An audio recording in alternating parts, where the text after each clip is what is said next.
I've always been interested in technology. I studied economics and philosophy, and so the world of kind of crypto was always interesting to me, but it never had the kind of environmental side to it until this refi regenerative finance space was born when I was doing my master's at Bristol University. About in 2021 was when the kind of refi acronym was really born, and so that's when I decided this is what I wanted to do with my life. And I've just gone deeper and deeper ever since, and have multiple startups and projects in the space. And it takes me to a lot of fun places like here. So yeah, let's dive into it then. What is refi? What is regenerative finance? And then we'll lead into some of the more advanced bioregions and things from there.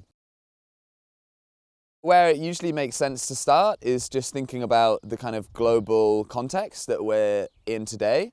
And without kind of rehashing what pretty much everyone is already aware of, we're facing a series of interconnected crises, the poly crisis or the meta crisis, as different people call it.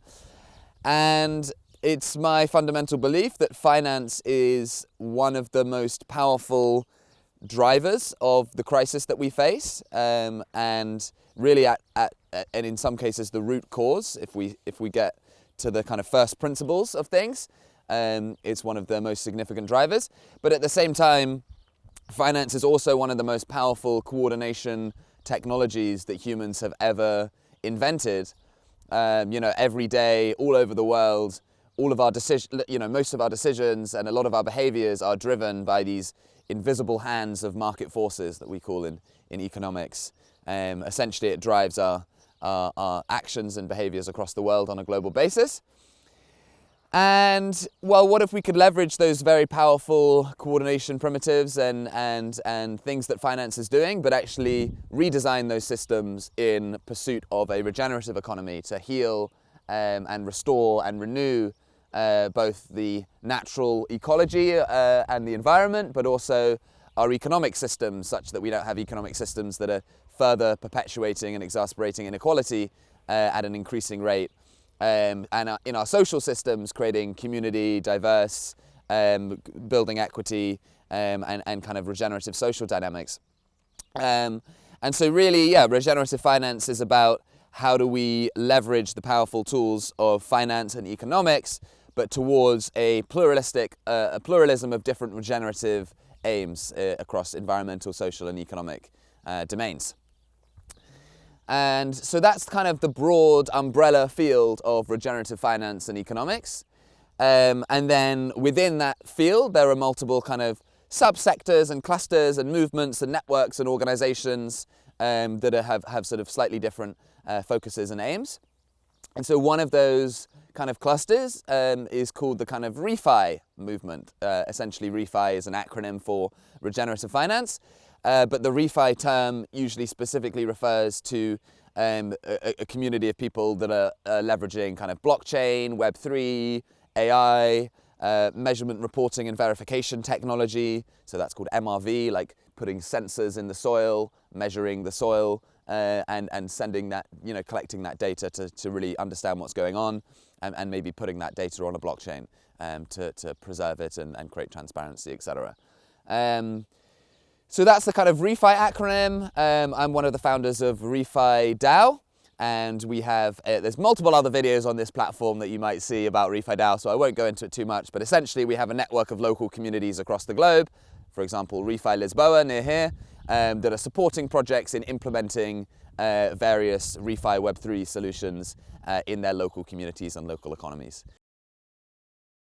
A couple of the key terms that we're trying to push towards is both this term cosmolocalism, and the idea of cosmolocalism is that there's a lot of stuff going on in the global domain, whether that's kind of politics, governance, but also sharing of information and things at this kind of global layer. And you're thinking about how systems are connected across the globe, and at that state, you can think of nation states or the EU or these intergovernmental bodies, the kind of cosmo layer, and then what's actually going on the ground, like local projects like TDF or other land-based projects or local villages, and there's that whole kind of on the ground, in community, place-based, contextual, hyper-regional kind of space.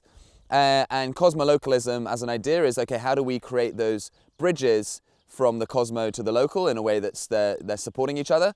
And so the basic premise is that if we can relocalize things, whether that's like the manufacturing, physical goods, agriculture, and create these locally adapted, resilient systems, but also then at the global layer share what's like information and knowledge. And so maybe one of the things that this educational platform is doing is sharing knowledge across different regions, and so we can study what models work and share those models across the globe. So this links into a wider concept in the Web3 space that we're calling Ethereum localism, which is essentially Ethereum is the second largest cryptocurrency in the world and the second largest blockchain. And, in the blockchain space, there's a lot of stuff that goes on in this Cosmo layer, the magic internet money, the DeFi ecosystem, all this stuff that's happening in kind of magic internet land. And really, Ethereum localism is about how do we take the things that are going on in that space and really apply them on the ground, and whether that's using the technologies to support local economies, local governance, monitoring of trees, and also channel some of the resources that exist in that space. So there's a lot of capital that sits in these Web3 networks, and so a lot of the work that I do is creating various grant programs to fund projects at the intersection of positive impact and blockchain. And so, yeah, we've done millions of dollars worth of grant funds to a whole bunch of projects across the globe, including TDF, which is great. Bioregions and bioregional finance. We're covering a lot of first bases.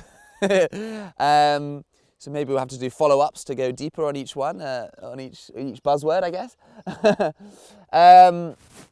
So yeah, the concept of a bioregion is about how do we actually define a place and a region and its boundaries, and a lot of how we do that globally right now is through the nation-state and nation-state borders, and many of these borders have been drawn on colonial histories and quite arbitrarily, and create a lot of conflict around the world.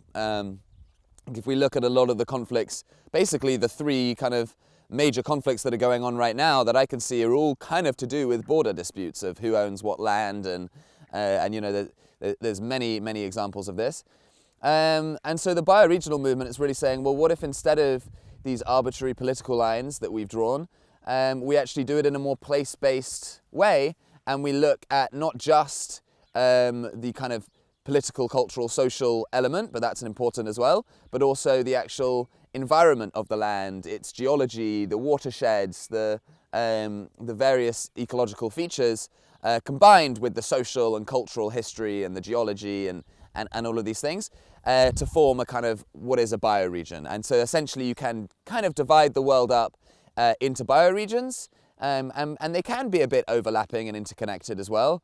But I think what that really helps with is actually contextualizing the institutions that you build. So on top of a nation state and its borders, you build a set of institutions that are about protecting that nation, protecting its borders, and doing all the services and things that a nation state government might do. But if we start to think in the terms of bioregions, we're thinking in that place-based context of the environment of the land, how it's all interconnected, how the water is flowing, how the people, the different communities that are living there. And the idea is that we can set up a new stack of institutions that are coordinating bioregionally to really do it in a place-based way that's connected to the local community and environment. And so essentially there are these bioregions and bioregional organizations across the globe that are forming to really fulfill this new mandate.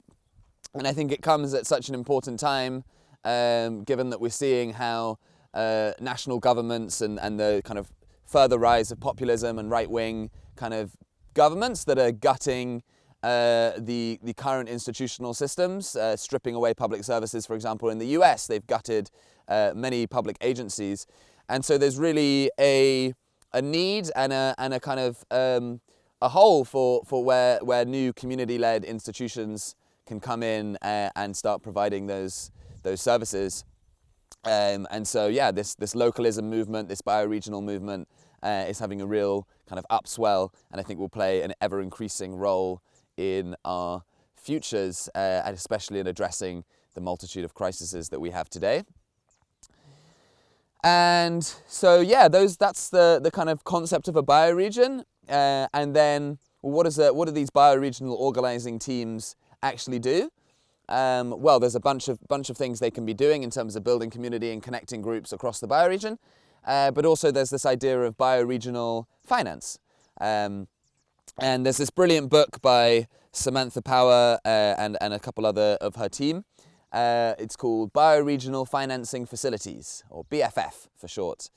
And it's a really seminal book. Samantha comes from a kind of UN, World Bank kind of background, but started to become disillusioned with the way and the pace and the kind of systems of how the sustainability and environmental transitions are happening in these big global financial institutions. And really with the insight that if we finance the regeneration through the same legacy systems and structures that we have today, we'll be essentially perpetuating the same extractive and power dynamics that we already see. So, for example, we're not going to make the inequality problem any better if we just make nature investable to billionaires to just make loads of money out of. And okay, the environment could get better in that sector, but we'll be perpetuating other problems, maybe creating a kind of neo-green colonialism kind of dynamic. So the idea is with these bioregional institutions, we can have a new scaffolding for handling those resources governed by local communities and the actual place-based context, and they'll also have a better context and insight in how to allocate those resources to actually, properly get the resources to where they're needed in the bioregion to fulfill the kind of bioregional regeneration strategy and plan that is a more comprehensive and integrated and sophisticated model. It's kind of like imagining, like, why would someone who's a Brit now living in TDF in Portugal, know how a community in South America, in Brazil, should be regenerating their landscape and interacting with communities and what projects should get funding? Like, I just don't have the context for that. And so we need these place-based networks and institutions operating at the local level who have that skills and expertise. And what they're able to do is kind of aggregate a bunch of local projects that individually might be too small for any one, investor or institution to kind of look at, and pull many projects together in such a way that it starts to become legible and interesting to larger institutions at the global layer. So you might go to the UN or a big philanthropic institution or whatever, and say, hey, I've got this cluster of 50, 100 projects in my bioregion, and altogether we planted 10,000 trees and done all these aggregated impacts, and that actually can be reported in a way that makes it investable to regenerative funders, basically. I've helped run some funding rounds for the BioFi movement to help fund these different teams, and kind of, really exploring what are the intersections of Web3 and the kind of context of the technologies that I'm involved in and how that can support the bioregional movement and the biofinance movement.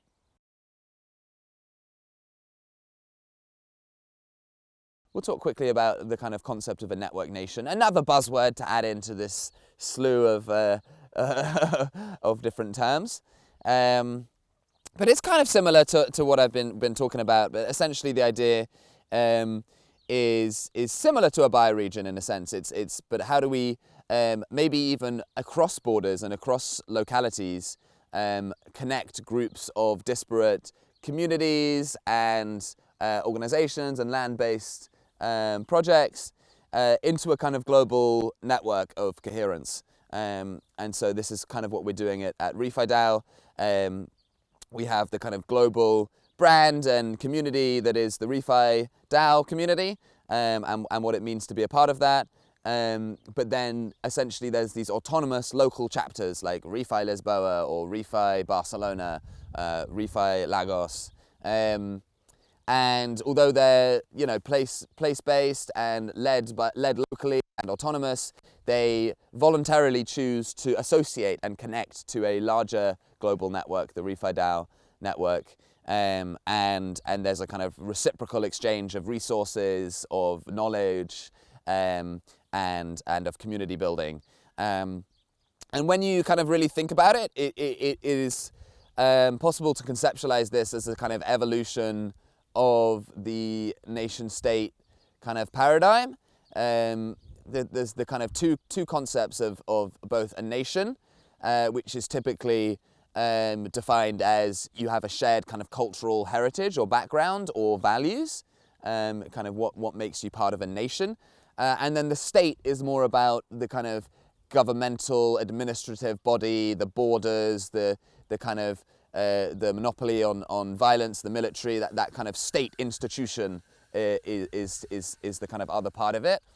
And there's a movement in the crypto space called the network state movement, which I think, is something that I resonated with initially, with looking at the way that current nation states are totally failing to address the climate and ecological crisis and various other of these global crises. There's a definite temptation to think, hey, let's exit from that system and let's start our own state, right? Let's start a network state. Let's start to acquire land, and let's see if we can make that land our own political kind of state-like institution, and rewrite the rules and things like that.